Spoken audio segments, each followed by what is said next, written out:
I'm Sue Sturdy, and I want to tell you about the Grand Woolly River Ride. What we want to do is do a voyage through history. We'd like to have people participate in a large piece of public art.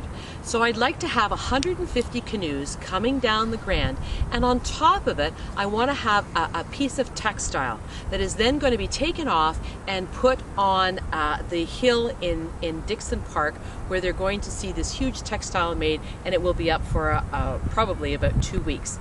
But what I want to tell you about is the fact that why do I want to do this? Well, if you think about it, the Coeur de Bois opened Canada up, and Galt, Preston, and Hespeler were once the Silicon Valley of textiles. So I want people to remember that. I want them to be able to participate in a large piece of public art, not only just by maybe knitting, crochet, or sewing something that can go on these textiles, but also by actually being able to canoe down the Grand with their families if they like. We'd like to start further up in the region, so it could be at Bingaman, somewhere at Four Wells, even Bridgeport, Moyers Landing, coming down and bringing the textile that's on top of their canoe here to River Bluffs Park. It will then be taken off, we'll transport it over to Dixon Park, and is again put it on the hillside there so you can walk up close to it, see what you've actually made, or come back from it and see it from a distance.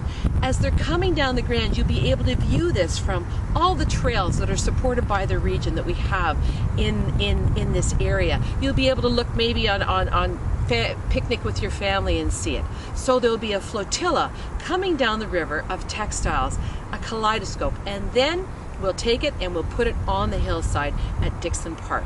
It will stay there for a while. When it comes down, again, I don't want anything to go to waste. We'll make sure that it's repurposed into something else. I want people to be able to be part of this project from a year old to 103, to be able to either be part of the fabric part of it or part of the actual physical part of it, canoeing down the Grand.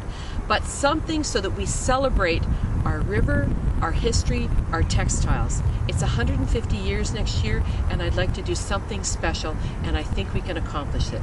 Please, I want you to be part of this, so thank you very much for letting me get to the second stage. Here we are at Dixon Park, and this is where I want to put the tapestry together. So all the pieces that people have donated that we've made into the tops of the canoe and that will be put on here and display. You'll be able to actually walk around it, but you'll be able to go from over by the river and be able to look at it as a large piece of public art. It's something that I want people to see up close and far away, and be able to come along and identify what I did, how I participated.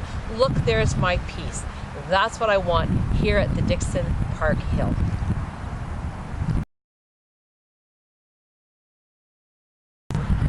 Hi, I'm Sue Sturdy, and I've been lucky enough to live in Cambridge for a long time, and I'm a fiber artist who works here. I try to do things where I want large pieces of public art to be able to involve all kinds of people, make them laugh, smile when they see something. In 2010, I with a number of people, helped cover the Main Street Bridge with knitting, and then we were able to repurpose it afterwards, and nothing went to waste. In 2012, I did a project down in Brampton called Colorful Roots, where we took people, we asked them to create something, make something that I could put into an underground garden, and we had over 3,000 people involved in that one. In 2014, we did the Big Weave project in Hespeler, where we took all kinds of fabric and made a huge piece of weave that was 20 feet long by 8 feet wide. And then we did another project in the Button Factory, where for the 20th anniversary, we had a display of shirts around the Button Factory. That was a beautiful installment that Ava was able to move. So now I'd like to try something else. I really would like to do a piece where we do something down the Grand, marrying not just the river, but textiles together, because the Coeur de Bois opened Canada, and textiles were an important part of Cambridge. Galt, Preston, and Hespeler were the Silicon Valley of textiles.